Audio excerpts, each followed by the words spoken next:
ഇതല്ലേ ഇച്ചിരൂടെ നല്ലത്? എല്ലാം നല്ലതാണ്. എല്ലാം നല്ലത്. റബ്ബർ ഏത് സമയത്ത് ചെയ്താലും. അപ്പൊ ഇത് ഇച്ചിരൂടെ ബുദ്ധിമുട്ട് കൂടുന്നുള്ളൂ. അപ്പൊ ഇച്ചിരൂടെ കരുത്തിന് നിൽക്കും അല്ലേ? കരുത്ത് ഏത് തൈ വെച്ചാലും കരുത്ത് നിൽക്കും. അപ്പൊ ഇത് ഈ ടൈപ്പ് വേണ്ടവർക്ക് റബ്ബർ തൈ എന്ന് പറഞ്ഞാല് ഏത് തൈ കൊണ്ടുവച്ചാലും ഒരു കുഴപ്പമില്ല. ഈ കൂടെ എല്ലാം പൊട്ടിച്ചിങ്ങനെ തൈ ഊരി കളയുന്ന തന്നെ. അത് കഴിഞ്ഞ വർഷം നമുക്ക് ബഡ് ചെയ്ത് പിടിക്കാതെ വന്ന തൈകളും പിടിച്ചത് പോയ തൈകളും ഒക്കെ ഇവിടെ. അപ്പൊ അത് ഈ മണ്ണിന് റീഫിൽ ചെയ്യാൻ റീഫിൽ ചെയ്യും അല്ലേ? അപ്പൊ ഇത് കണ്ടവാന നഷ്ടം വന്നല്ലോ. ഇത് കുറെ നഷ്ടം വന്നു. എല്ലാ വർഷവും ഇങ്ങനെ കുറെ പോകും. ഒരു 100 തൈ നമ്മള് നട്ടു വളർത്തിയാലേ അതിന്റെ അകത്ത് നമുക്ക് വിൽക്കാൻ പാകമായിട്ട് എത്ര ശതമാനം? ഒരു 60%, 65% മാക്സിമം. അപ്പൊ ഒരു 40% അടുത്ത് വേസ്റ്റ് ആയി പോകും. അപ്പൊ ഇതിനെല്ലാം നമ്മള് ഈ ബഡിങ് കൂലിയും അതുപോലെ വളമൊഴിച്ച് തൈ വെച്ച് ഇതിനെല്ലാം മണിക്കൂലിയെല്ലാം. അപ്പൊ 6-4 നമുക്ക് കിട്ടുള്ളൂ. അപ്പൊ 4 പോക്കാം. എത്ര പരിശ്രമിച്ചാലും 60% കൂടെ കിട്ടിയ പാടാ. നമ്മളിപ്പോ എത്തി നിൽക്കുന്നത് കാവാലത്ത് നഴ്സറിയിലാണ്, റബ്ബർ നഴ്സറിയിലാണ്. അപ്പൊ വിവിധ മോഡലിലുള്ള റബ്ബർ തൈകളുടെ വിവിധ പരുവത്തിലുള്ള തൈകൾ ഇവിടെ ഈ നഴ്സറിയിൽ ഇരിപ്പുണ്ട്.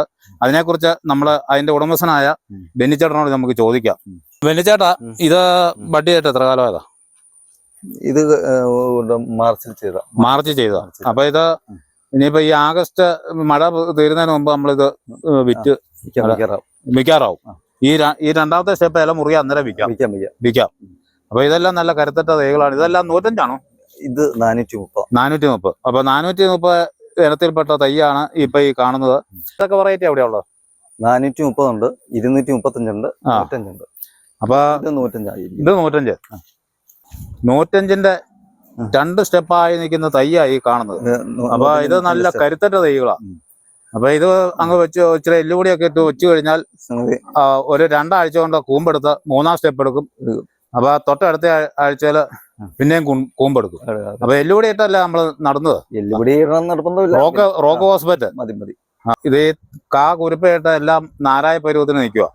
അപ്പൊ ഈ നമ്മള് ഒരു തൈ ഉൽപ്പാദിപ്പിക്കുന്നതിന്റെ ആദ്യ ഘട്ടമായതല്ലേ? അതെ. അതായത് കായ നമുക്ക് മാർത്താണ്ടത്തുന്ന കുരു വരുന്നു. അപ്പൊ ആദ്യം മാർത്താണ്ടത്തുന്ന കാ വരും. കാ വന്നു കഴിഞ്ഞ് നമ്മളിങ്ങനെ തവാറിനകത്ത് ഇത് മുളപ്പിക്കും. ഇത് ചകിരിച്ചോറാണ്. ചകിരിച്ചോറ് മുളപ്പിക്കും. അപ്പൊ എത്ര ദിവസം കൊണ്ടാ ഇത് നാരായം? ഒരു 15-16 ദിവസം, 22 ദിവസമൊക്കെ ആകുമ്പോഴത്തേക്കും. അപ്പൊ ഇതില് കരുത്തുള്ള തൈയാണ് നമ്മള്. കരുത്തുള്ള തൈകള് കൂടക്കകത്തേക്ക് കപ്പിനകത്ത് കപ്പ്.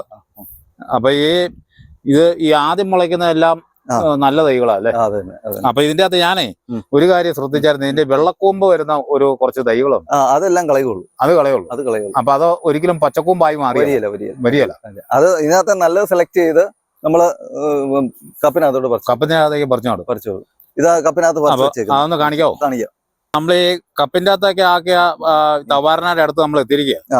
അപ്പൊ ഇത് എത്ര ദിവസം കൊണ്ടാ ഇത് പറിച്ച് മാറ്റി ഇതിനകത്തൊരു 15 ദിവസം കഴിയുമ്പം എടുത്ത് കപ്പിനകത്തോട്ട് വെക്കും. അപ്പൊ മുളച്ചു കഴിഞ്ഞ് 15 ദിവസം കഴിയുമ്പോ അതിനകത്ത് നല്ലത് നോക്കി പറിച്ച് കപ്പിനകത്ത് വെക്കും. അപ്പൊ ഇതിന്റെ അകത്ത് ഓരോ വെള്ളക്കൊമ്പൊക്കെ അത് വീണ്ടും നമ്മൾ ഇതെടുത്ത് ഫീൽഡിലേക്ക് കൊണ്ടുപോകുമ്പോ അത് പിന്നെ ഡിസ്പോസ് ചെയ്യും. ഇതെല്ലാം അങ്ങനെ വെച്ചേക്കുന്ന. നമ്മൾ ഈ തവാറിനെ പറിച്ച് ഈ കപ്പിലാക്കി നട്ട തൈ ഈ സ്റ്റേജിൽ എത്ര ദിവസം ഇവിടെ നിർത്തും? അതായത് ഇതിന്റെ ഈ ഇലയൊന്ന് നൂരുന്നോടം വരെ, അതായത് ഇല പയ്യൊന്ന് മുറുകി കഴിയുമ്പം ഇതെടുത്ത് നമ്മള് ഫീൽഡിൽ കൊണ്ടുപോയി വെക്കും. വെയിലൊക്കെ അടിക്കുന്ന ഇതിപ്പോ ഫീൽഡിൽ വെച്ചാക്കുന്ന ഒരു പരുവ അല്ലേ? അപ്പൊ 2 നിരയാ വെക്കുന്നു. അപ്പൊ ഇതിന്റെ ഉദ്ദേശം ഈ 2 നിരയാണെങ്കിൽ നന്നായിട്ട് വളർച്ച കിട്ടുള്ളൂ. എങ്കിലേ വളർച്ച തിങ്ങിപ്പോകാണ്ട് പിന്നെ ബഡ് ചെയ്യാൻ സൗകര്യമാണ്. അപ്പൊ ഇത് ഏത് പരുവാകുമ്പോഴാ ബഡ് ചെയ്യുന്നത്? ഇത് ഒരു 3 സ്റ്റെപ്പ് 4 സ്റ്റെപ്പ് ആകുമ്പോ ബഡ് ചെയ്യും. അപ്പൊ യങ് ബഡ് തന്നെയാണ്. അപ്പൊ ഇതിന്റെ തായ്വേര് കണ്ടവാൻ അടിയിലേക്ക് പോയില്ല. അപ്പൊ യങ് ബഡ് പരുവത്തിൽ ബഡ് ചെയ്യുന്നതുകൊണ്ട് നല്ല കരുത്തറ്റ മുളയും ഉണ്ടാവും. അപ്പൊ ഈ ബഡ് ചെയ്യുന്നതിന്റെ കാര്യത്തിൽ നമ്മൾ എന്നാ ശ്രദ്ധിക്കേണ്ടത്? ബഡ് ചെയ്യുന്ന നല്ല ഇലക്കണ്ണം എടുത്ത് വെക്കുക. അപ്പൊ അതിന്റെ അകത്ത് ഈ എ കണ്ണും ബി കണ്ണും സി കണ്ണും ഒക്കെ ഇല്ലേ? ഉണ്ട്. അപ്പൊ ഈ ഗ്രീൻ ബഡ് ചെയ്യുമ്പം അതിന്റെ സി കണ്ണായിരിക്കും കൂടുതൽ. സി കണ്ണ് കാരണം അതില് സിഗരറ്റ് വണ്ണത്തില് നമ്മളിത് ബഡ് ചെയ്യും. അതിൽ ഒതുങ്ങുന്ന കണ്ണെ നമുക്ക് വെക്കാം. അപ്പൊ നിലവിലെ ഇലക്കണ്ണ നമ്മൾ കോന്തി അതിനെ സി പോലെ ചെറുതാക്കിയിട്ട് ഇതിലേക്ക്. അപ്പൊ ഈ ഇലക്കണ്ണ കളയാതിരിക്കാൻ വേറെ മുഴുത്ത തൈ അതിന്റെ കൂടെ? മുഴുത്ത തൈ അല്ല, അത് കമ്പ് പ്ലോട്ടില് ഈ ബഡ്ഡുട്ട് എടുക്കൂലോ, അതിന്റെ ആ കണ്ണ് വരുമ്പം അതിനെ ഞുള്ളിക്കളഞ്ഞ് അതിനെ ചെറുതാക്കി കഴിഞ്ഞിട്ട് ഇതിന്റെ ഭാഗത്തിലാക്കി എടുക്കണം. അപ്പൊ അതൊരു ടെക്നിക്കാ. അപ്പൊ ഈ ഇതിന്റെ ജീനുകൾക്ക് പ്രാധാന്യം അല്ലേ? അപ്പൊ ഗുണനിലവാരത്തെ കുറയുന്നില്ല സീക്കണ്ണാണേലും. ഇല്ല. പിന്നിച്ചേട്ടൻ പറഞ്ഞ 3 സ്റ്റെപ്പ് ആകുമ്പം ബഡി ചെയ്യുന്നു പറഞ്ഞു. അപ്പൊ ഈ 3 സ്റ്റെപ്പ് ആകാൻ എത്ര സമയം എടുക്കും? ഈ ഒക്ടോബർ നവംബർ മാസം ആകുമ്പോഴത്തേക്കും നവംബർ ആകുമ്പോഴത്തേന് ഇതെല്ലാം ഒരു യൂണിഫോം മോഡലുള്ള തൈയാണല്ലോ. അതെ. അപ്പൊ നവംബർ കൊണ്ട് ബഡ് ചെയ്ത് കഴിയല്ല. നമ്മളങ്ങനെ ചെയ്തോണ്ടേയിരിക്കും. ചെയ്യുന്ന എല്ലാം പിടിക്കണമെന്നില്ലല്ലോ. ഇല്ലല്ല.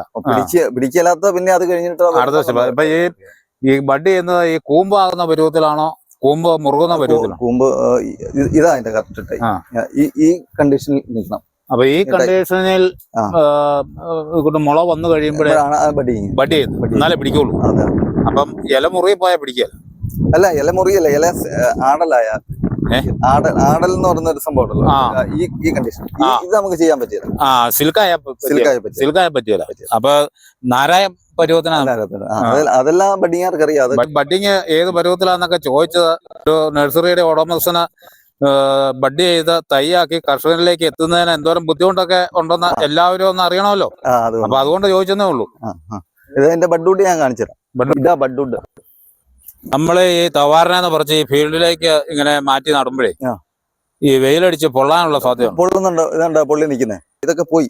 അപ്പൊ അതിന്റെ കരുത്ത് പോയെന്നല്ല, ഇത് ഉണങ്ങിപ്പോയി. ഇതിനെ നമുക്ക് ഇനിയിപ്പോ ഇതിനെ വളർത്തിയെടുക്കാൻ പറ്റില്ല. ഇല്ലല്ല. ഇതിന് പകരം ഇത് പറിച്ച് മാറ്റും. ഇതിങ്ങനെ മാറ്റും. ഇത് പറിച്ചിട്ടിട്ട് വേറെ ഇതിനകത്ത് റീപ്ലേസ് അങ്ങനെ ചെയ്യാൻ പറ്റും. അപ്പൊ ഇത് ഇപ്പൊ അങ്ങ് താഴെ വരെ ക്ലീൻ ആക്കിയ മോഡലാണല്ലോ കാണുന്നത്. അതെ. അതിനി നമ്മളവിടെ അപ്പൊ ഇതുപോലെ തവാറിനെ വെക്കാൻ വേണ്ടിയാ.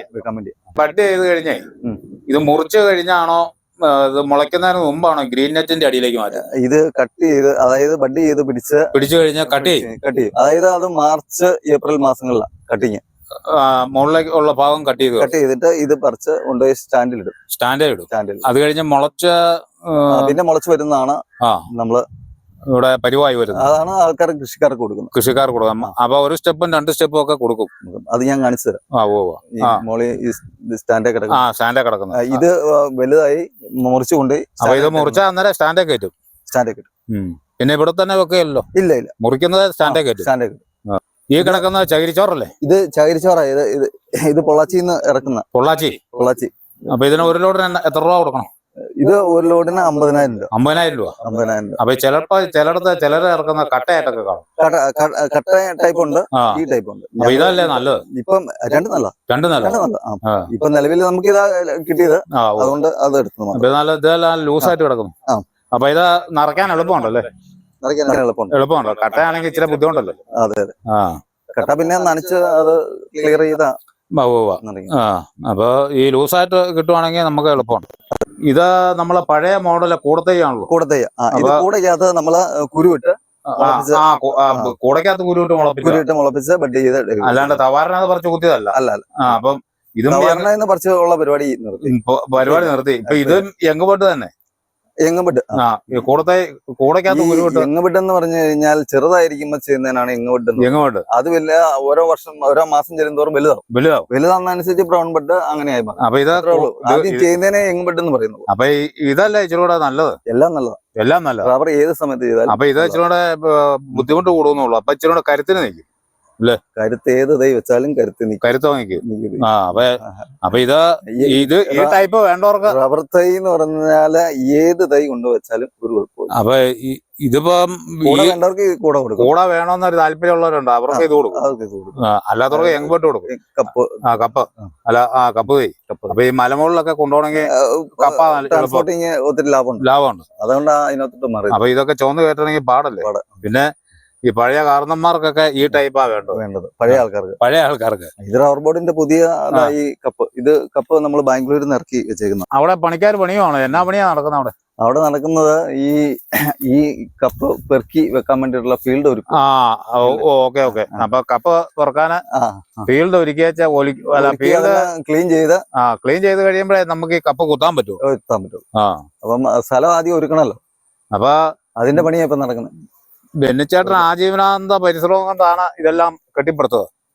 ഞാനല്ല, ഞങ്ങള് 5 പേരുണ്ട്. 5 പേരുണ്ട്. 5 പേരുണ്ട്. അല്ല, 5 പേര്. മൂത്ത ചേട്ടനാണ് ഇത് തുടങ്ങിയത്. ആ ചേട്ടന്റെ കൂടെയാണ് ഞങ്ങൾ എല്ലാവരുടെ. അപ്പൊ ആ ചേട്ടനെ പിന്തുടർന്ന് അനിയന്മാരെല്ലാം കൂടി തൈ ഭാഗി ഇങ്ങനെ വിവിധ ഘട്ടങ്ങളിലൂടെയാണ് ഇങ്ങനെ ഒരു വിൽക്കാൻ തയ്യാറാകുന്ന ഒരു തൈ ഉണ്ടാക്കുന്നത്. അപ്പൊ ഇതിന് എത്ര സമയം എടുക്കും?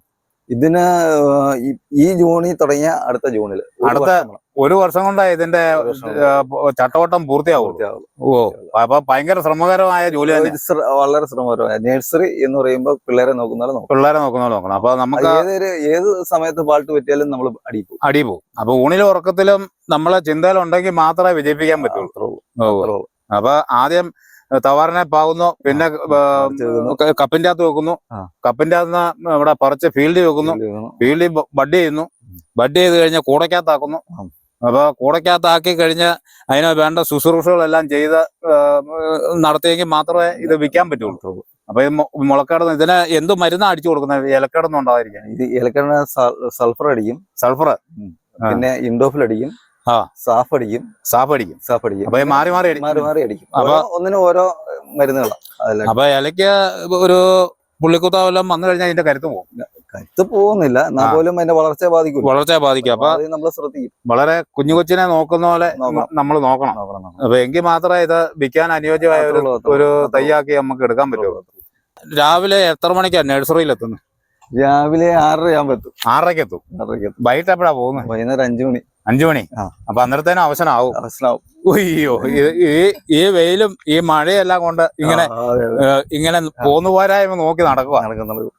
എങ്കിൽ മാത്രമേ ഇതിനെ. ഞങ്ങൾ ഒരാളല്ല, 4 പേരുണ്ട്. 4 പേരുണ്ട്. അത് എന്നിട്ടും ശ്രമകരമായ ജോലിയാണ്. ബെന്നിച്ചേട്ടന്റെ സഹോദരങ്ങളായിട്ട് 4-5 പേരുണ്ടെന്ന് പറഞ്ഞു. അപ്പൊ അതില് ഇത് എനിക്കറിയാം, ബേബിച്ചേട്ടനെ എനിക്കറിയാം. അപ്പൊ ബെന്നിച്ചേട്ടൻ പറഞ്ഞോ? മൂത്തയാള് ജോസ് എന്ന് പറഞ്ഞ ജോസേട്ടൻ നേഴ്സറി തുടങ്ങിയത്. ആ കൂടത്തില് ബേബിച്ചേട്ടന്, ഞാന്, പിന്നെ ടോമി, ഞങ്ങൾ 3 പേരും കൂടെ കൂടി ഫസ്റ്റ് കസിൻസ്. അപ്പൊ ഞങ്ങൾ എല്ലാവരും ഒന്നിച്ചൊരു സംരംഭം ഒരുമിച്ച് ചെയ്യുന്ന പരിപാടി. അപ്പൊ ഞങ്ങൾ എല്ലാവരും ഒരുമിച്ച് ചെയ്യുന്നു. ഇന്നിപ്പം ജോസേട്ടൻ അമേരിക്കയിൽ മകന്റെ അടുത്ത് പോയിരിക്കും. ടോമി ഇവിടെ ഒരു ടൂർ പോയിരിക്കാം. നിങ്ങൾ യാദൃശ്യമായി വന്നോണ്ട് ഞങ്ങൾ 2 പേരേ ഉള്ളൂ. അപ്പൊ 40-40 വർഷം പാരമ്പര്യം ഉണ്ടെന്ന് എനിക്കറിയാം. ഞാനിവിടെ പ്രീ ഡിഗ്രിക്ക് പഠിക്കുന്ന കാലത്ത് ഈ നഴ്സറി ഇവിടെ ഉണ്ട്.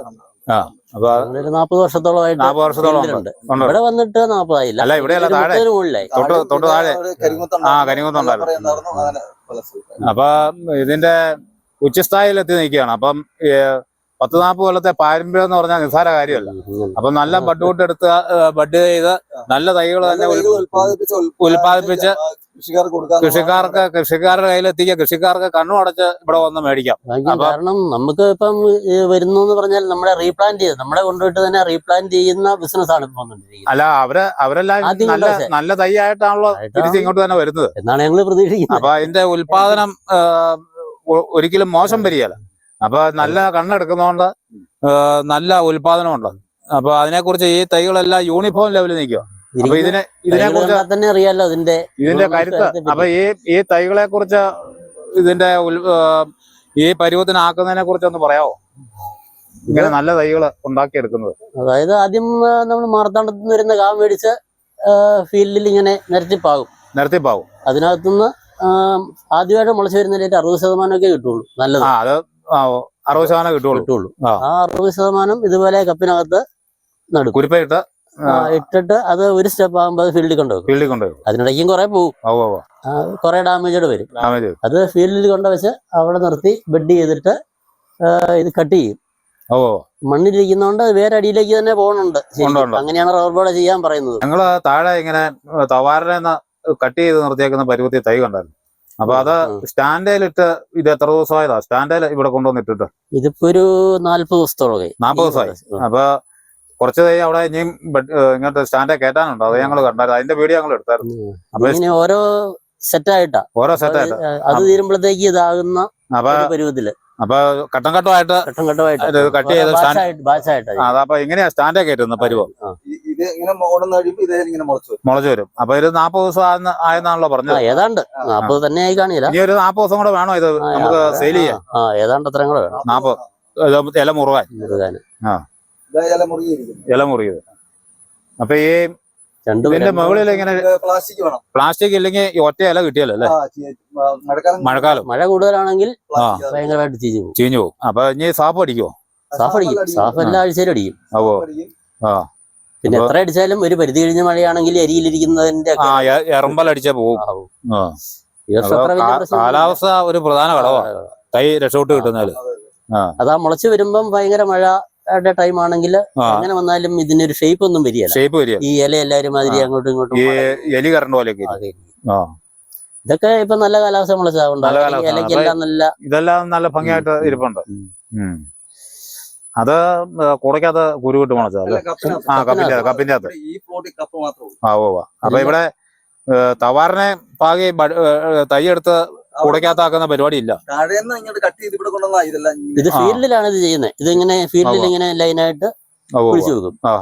അത് കഴിഞ്ഞ് ബെഡ് ചെയ്തിട്ട് അതിന്റെ പരുവായി കഴിയുമ്പോ അതിനകത്തെ സെലക്ഷൻ ഇങ്ങനെ കട്ട് ചെയ്തെടുക്കും. അങ്ങനെ അവിടെ സ്റ്റാൻഡ് വെക്കും.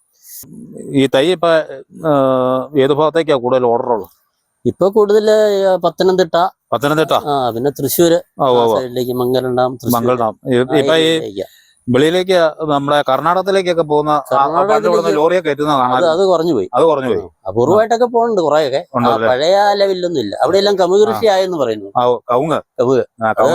നല്ല വിലയല്ലേ? ഭയങ്കര വില. നമ്മുടെ ഇപ്പൊ ഇവിടെ ഒരു 2-3 കൊല്ലമായിട്ട് ഒരു പ്രവണത റംബുട്ടാൻ കൃഷിയില് ഭയങ്കര ആൾക്കാർ റബ്ബർ വെട്ടിവെച്ച റംബുട്ടാനല്ല ചെയ്യുന്നത്. അപ്പൊ ഈ റബ്ബർ കൃഷി ചെയ്യുന്ന ആൾക്കാര് കുറച്ച് റംബുട്ടാനിലേക്ക് വല്ലതും പോകുന്നതായിട്ട് ബേച്ചേട്ടൻ അനുഭവപ്പെട്ടിട്ടുണ്ടോ? പോകുന്നുണ്ട്. ന്യായമായിട്ട് ഒത്തിരി. അതായത് ഇപ്പൊ പൈനാപ്പിളുകാര് കൃഷി ചെയ്യുന്നവരൊക്കെ ഇവിടെ വന്ന് എടുക്കാൻ വരുമ്പോൾ പറയും അതിനകത്ത് റബ്ബർ അല്ല വെക്കുന്നേ, റംബുട്ടാനാ വെക്കുന്നത്. അപ്പൊ അങ്ങനെ ഒരുപാട്. പിന്നെ കുറെ പേര് ഒന്നും ചെയ്യാതിരിക്കുന്നു. റബ്ബറും ഇല്ല, റംബുട്ടാനും ഇല്ല, ഭൂമി വെറുതെ കിടക്കുന്നു. വീണ്ടും പൈനാപ്പിളിന് കൊടുക്കാന്നുള്ള ഒരു ഫീലിംഗ് ഉണ്ടോ അവർക്ക്? അപ്പൊ അതാണ് ലാഭം. റബ്ബർ ടാപ്പ് ചെയ്യുന്നതിനേക്കാൾ ലാഭം അതാണെന്ന് ചിലര് പറയും. അപ്പൊ റബ്ബറിന്റെ ഈ വില തകർച്ചയെ കുറിച്ച് ബേച്ചേട്ടൻ എന്നാ പറയാനുള്ളത്? ഈ ഇപ്പൊ 265 കിട്ടുന്നുണ്ട്. അതൊരു പര്യാപ്തമായ വിലയാണോ? പര്യാപ്തമല്ല. പക്ഷെ അതിലൊരു മുകളിലേക്ക് പോകാൻ ചാൻസ് ഇല്ല. ഇത് ആഗോള തലത്തിലുള്ള ഒരു പ്രതിഭാസമല്ലേ? നമ്മൾ തന്നെയല്ല, നമ്മുടെ നാട്ടിൽ തന്നെ നോക്കിയാൽ ഇതിന് ഒരിക്കലും വില ഒരു സ്റ്റഡി ആക്കാൻ സാധിക്കുമോ? പണ്ട് 90-കളിൽ ഞാൻ ഓർക്കുന്നുണ്ട്, നമുക്ക് റബ്ബർ 25 രൂപ കിലോയ്ക്ക് കിട്ടുന്ന ഒരു കാലം ഉണ്ടായിരുന്നു. അന്ന് റബ്ബറിന് 25 രൂപ കിട്ടുമ്പം ടാപ്പിംഗ് കൂലി എത്രയായിരുന്നു ബേച്ചേട്ടൻ ഓർക്കുന്നുണ്ട്? 20 രൂപയാ. 20 രൂപ, 100 മരത്തിന് 20 രൂപ. ഇന്നിപ്പം 3.5 രൂപ 4 രൂപ വരെ ടാപ്പിംഗ് കൂലി കൊടുക്കണം. അപ്പൊ 1:1 എന്ന രീതിയിലേക്ക് വരെ കിട്ടുന്നില്ല, കർഷകന് കിട്ടുന്നില്ല. 260 ആണ് 1:1 ആയിട്ടും കിട്ടുന്നില്ല, വില കിട്ടുന്നില്ല, അല്ല തുക കിട്ടുന്നില്ല. അപ്പൊ എന്റെ അഭിപ്രായത്തില് ഒരു 500 രൂപയ്ക്ക് മുകളിലുണ്ടെങ്കിൽ ഇത് റബ്ബർ ലാഭകരമായിട്ട് ഇവിടെ കൃഷി ചെയ്യാൻ പറ്റുള്ളൂ. അതെ. അപ്പൊ ഈ ഇതുപോലെയുള്ള തൈകൾ മേടിച്ച് നമ്മൾ പ്ലാന്റ് ചെയ്യാന്നുണ്ടെങ്കിൽ ഒരൊറ്റ തൈ പാടി വരാണ്ട് നമുക്ക് ലഭിക്കുന്നതാണ്. നല്ല ബഡ് വുഡ് കൊണ്ട് ബഡ് ചെയ്ത തൈകൾ ആവശ്യമുള്ളവർക്ക് കാവാലത്ത് നഴ്സറിയെ സമീപിക്കാവുന്നതാണ്. വീഡിയോ ഇഷ്ടപ്പെട്ട ലൈക്ക് അടിക്കുകയും നിങ്ങളുടെ അഭിപ്രായങ്ങളും നിർദ്ദേശങ്ങളും കമൻറ്റായി താഴെ രേഖപ്പെടുത്തുകയും ചെയ്യുമല്ലോ.